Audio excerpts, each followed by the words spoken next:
Island of the Blue Dolphins, Chapter 10. Summer is the best time on the Island of the Blue Dolphins. The sun is warm then, and the winds blow milder out of the west, sometimes out of the south. It was during these days that the ship might return, and now I spent most of my time on the rock looking out from the high headland into the east, toward the country where my people had gone, across the sea that was never ending.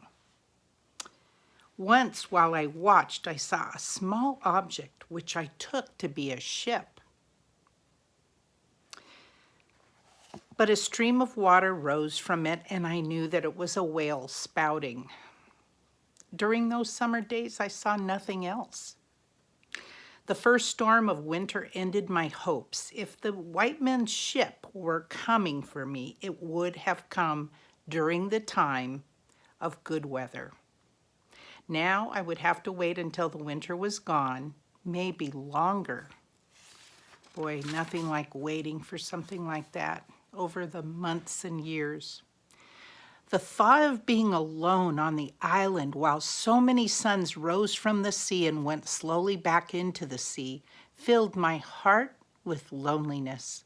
I had not felt so lonely before because I was sure that the ship would return as Madasai had said it would. Now my hopes were dead. Now I was really alone. I could not eat much, nor could I sleep without dreaming terrible dreams. That's why this coronavirus is hard on people. So many people feel very lonely.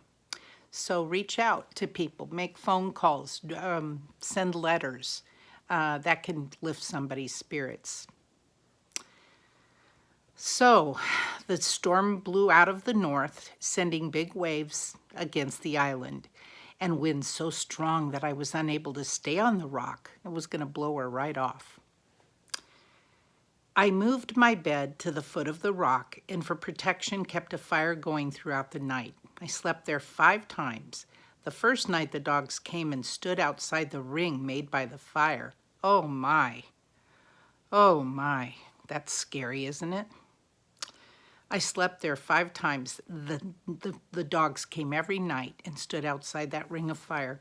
I killed 3 of them with arrows, but not the leader, and they did not come again.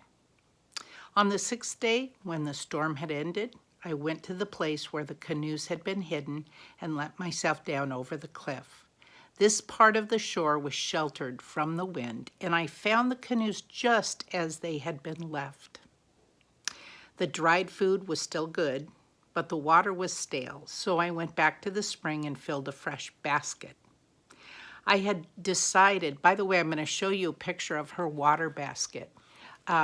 Actually, they have it at the Museum of Natural History in Santa Barbara, along with a fish hook made out of abalone that she had made. And these things are just precious. I love this story. And when I saw those, it was just filled with joy. So if you ever get to Santa Barbara, try to go to their beautiful Museum of Natural History. And you will see some things about Corona because that's where she ended up eventually. So she didn't get to kill the leader.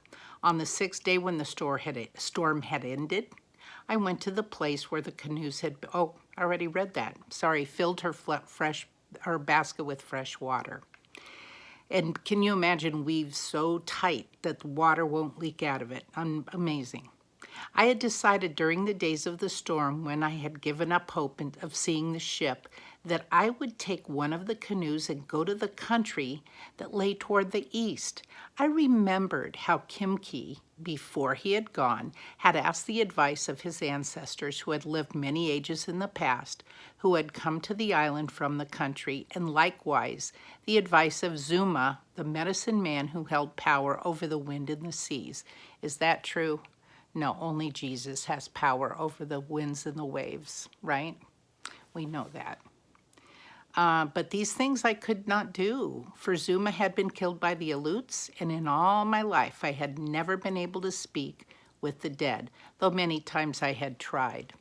Boy, I wish she knew Jesus, and I hope that she did meet Jesus when she finally went off the island.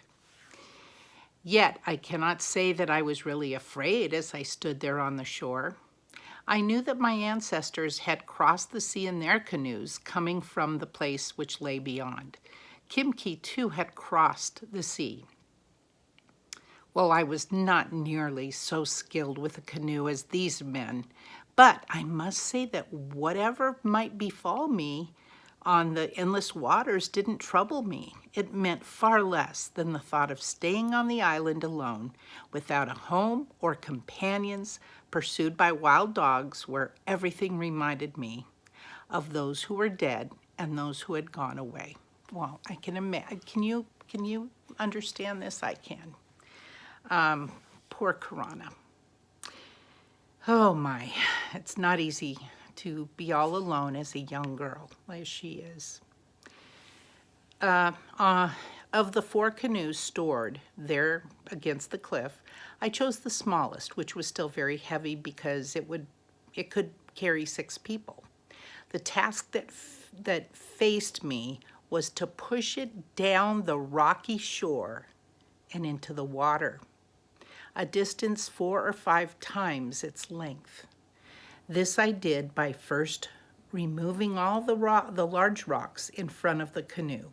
I then filled it with, I filled in all the holes. I guess, you need it real smooth. I filled the holes in with pebbles, and along this path laid down long strips of kelp, making a slippery bed. Now, you got to admit, Karana uses her little brain, doesn't she? It's amazing. Really smart girl. The shore was steep, and once I got the canoe to move with its own weight, it slid down the path and into the water. She was successful. The sun was in the west when I left the shore. The sea was calm behind the high cliffs. Using the 2-bladed paddle, I quickly skirted the south part of the island, and as I reached the sand pit, the wind struck. I was paddling from the back of the canoe because you can go faster kneeling there, but I could not handle it in the wind. Kneeling in the middle of the canoe, I paddled hard and did not pause until I had gone through the tides that run fast around the sand pit. There were many small waves, and I was soon wet. But as I came out from behind the spit, the spray lessened, and the waves grew long and rolling. Though it would have been easier to go the way they slanted, this would have taken me in the wrong direction. I therefore kept them on my left hand, as well as the island, which grew smaller and smaller behind me. At dusk, I looked back. The island of the blue dolphins had disappeared. This was the first time that I felt afraid. There were only hills and valleys of water around me now. When I was in a valley, I could see nothing. And when the canoe rose out of it, only the ocean stretching away and away. That's all she could see. Boy, you better know your directions. And I know she did. By you looking at the sun, you could kind of know which way to go. She didn't have a compass, did she? Night fell and I drank from the basket. The water cooled my throat. The sea was black and there was no difference between it and the sky. The waves made no sound among themselves, only faint noises as they went under the canoe or struck against it. Sometimes the noises seemed angry, and at other times like people laughing. I was not hungry because of my fear. The first star made me feel less afraid. It came out low in the sky, and it was in front of me, toward the east. Other stars began to appear all around, but it was this one I kept my gaze upon. It was in the figure that we call a serpent, a star, which shone green and which I knew. Now and then it was hidden by mist, yet it always came out brightly again. Without this star, I would have been lost, for the waves never changed. They came always from the same direction and in a manner that kept pushing me away from the place I wanted to reach. For this reason, the canoe made a push or a path in the black water like a snake. But somehow I kept moving toward the star which shone in the east. This star rose high, and then I kept the North Star on my left hand, the one we call the star that does not move. The wind grew quiet. Would you like to be out all alone on the sea in the night? I don't know if I would. Piranha's brave, I'll tell you. Oh my. Since it always died down when the night was half over, I knew how long I had been traveling and how far away the dawn was. About this time, I found that the canoe was leaking. Oh no. It was leaking. Before dark, I had emptied one of the baskets in which food was stored and used it to dip out the water that came over the sides. The water that now moved around my knees was not from the waves. It was a leak. I stopped paddling and worked with the basket until the bottom of the canoe was almost dry. Then I searched around, feeling in the dark along the smooth planks, and found the place near the bow where the water was seeping through a crack as long as my hand and the width of a finger. Most of the time it was out of the sea, but it leaked whenever the canoe dipped towards the waves. The places between the planks were filled with black pitch, which we gather along the shore. There's always naturally some oil that seeps out of the ground in the sea, and it makes its way to shore. I remember walking on the beach in Santa Barbara when I was a young girl, and there would be tar that would get on the bottom of my feet. So I know what she's talking about. Dawn broke in a clear sky, and as the sun came out of the waves, I saw that it was far off on my left. During the night, I had drifted south of the place I wished to go, so I changed my direction and paddled along the path made by the rising sun. There was no wind on this morning, and the long waves went quietly under the canoe. I therefore moved faster than during the night, and I was very tired, but more hopeful than I had been since I left the island. If the good weather did not change, I would cover many leagues before dark. Another night and another day might bring me within sight of the shore towards which I was going. Not long after dawn, while I was thinking of this strange place and what it would be like, the canoe began to leak again. This crack was between the same planks, but it was a larger one and close to where I was kneeling. The fiber I tore from my skirt and pushed into the crack held back most of the water, which seeped in whenever the canoe rose and fell from with the waves. Yet I could see that the planks were weak from one end to the other, probably from the canoe being stored so long in the sun, and they might open along their whole length if the waves grew rougher. It was suddenly clear to me that it was dangerous to go on. The voyage would take 2 more days, perhaps longer. By turning back to the island, I would not have nearly so far to travel. Oh, she's got to make a decision here. Still, I could not make up my mind to do so. The sea was calm and I had come so far. The thought of turning back after all this labor was more than I could bear. Even greater was the thought of the deserted island I would return to, of living there alone and forgotten. For that's how she feels right now. For how many suns and how many moons?